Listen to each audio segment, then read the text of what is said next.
Okay, here we're going to talk about the four functions that we introduced in the last lecture, namely internal energy, enthalpy, and the two new ones, Helmholtz free energy and Gibbs free energy. There are certain ways in which you can express these functions in terms of variables, and there are so-called natural variables that you can express these functions as a function of, and let's investigate that. So remember when we were deriving criteria for spontaneity, for example, we had an equation like this, du minus t ds plus, that's an s, plus p dv is less than or equal to 0. And we got this by combining the first and second laws and assuming only PV work.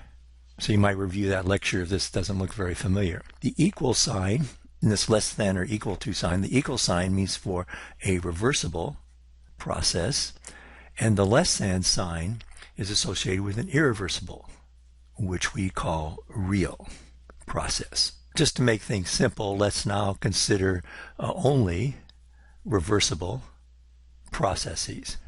That means we just put this equal sign. We don't have to keep carrying around the less than sign. So in that case, and then we have that the differential of u is equal to t ds minus p dv. Now let's look at this equation. This says that u is affected by changes in entropy and also by changes in volume. We're doing only PV work.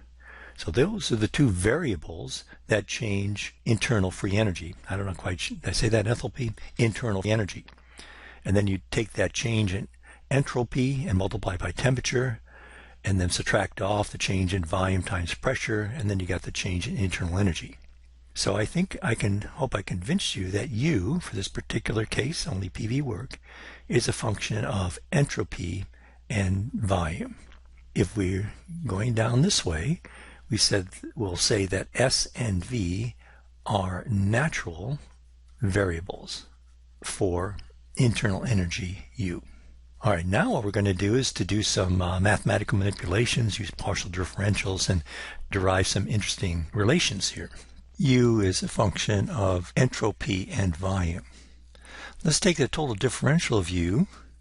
That's how U changes with entropy at constant volume times the change in entropy, plus how U changes with volume at constant entropy times the change in volume. We also have this relation between U, and that du is T ds minus P dv. So let's look at these two equations. This particular, let's look at that, and let's look at that. Pairing the two equations, this implies that how U changes with S at constant volume is equal to temperature, and how U changes with volume at constant entropy is minus P. Now, that's something you wouldn't expect to find out normally, but actually, if you think about it, remember in the very first lecture we talked about pairs of variables, and S was paired with T and V was paired with P.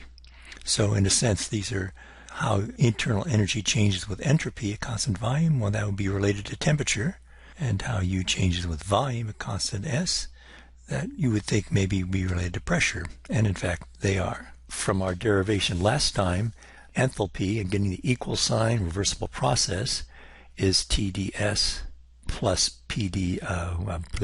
plus VdP. So this implies that H is a function of S. If S changes, H changes, and also P if P changes. So these are the natural variables for H.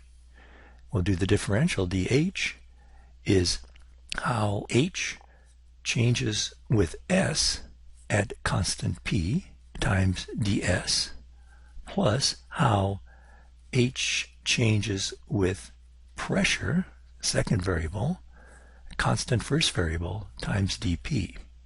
Well, look at that, T, V.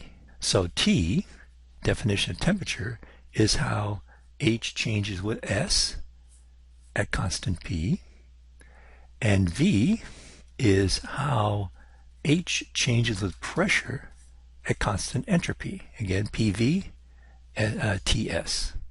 So that's an interesting relation. Gives a new meaning to volume and temperature. Let's do it for Helmholtz free energy. In our derivation of the last lecture, we ended up with something like this, minus S dt minus P dV. So this means A is a function of T and V. Those are the natural variables for A. So let's take the total differential of A. So dA will be equal to how A changes with temperature at constant volume times dt, plus how A changes with that second variable, volume, at constant temperature times dV. Minus S, so this will be minus S, and this term, the dV term, will be minus P. And finally, let's look at Gibbs free energy. And deriving the equation for spontaneity, we ended up with this equation. dG is V dP minus S dt. So the natural variables for Gibbs free energy, pressure and temperature. Those are things that if they change, that will change free energy. So this implies that G is a function of pressure and temperature. Let's take the total differential there. That's how G changes with pressure at constant temperature times dP, plus how G changes with temperature at constant pressure times dt. And if we contrast and compare, that looks like volume. And if we look at this one, that looks like minus entropy. Because we were able to identify the natural variables of our four functions, and we were then able to identify derivatives of those functions with respect to the natural variables with things that we can either measure in the laboratory, volume or pressure, or associate like entropy.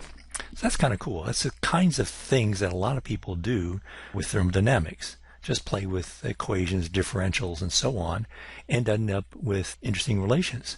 Like how G, the Gibbs free energy, changes with temperature, constant pressure. That's the entropy. So if you measure, for example, G as a function of temperature at constant pressure, something like that, then the slope here is minus the entropy. That's interesting. So let's go back to the slides here. So this sort of summarizes what we just did here. Here's a nice summary table of all the relations between the derivative of those four functions u, h, a, and g with respect to their natural variables associated with another variable, another state variable.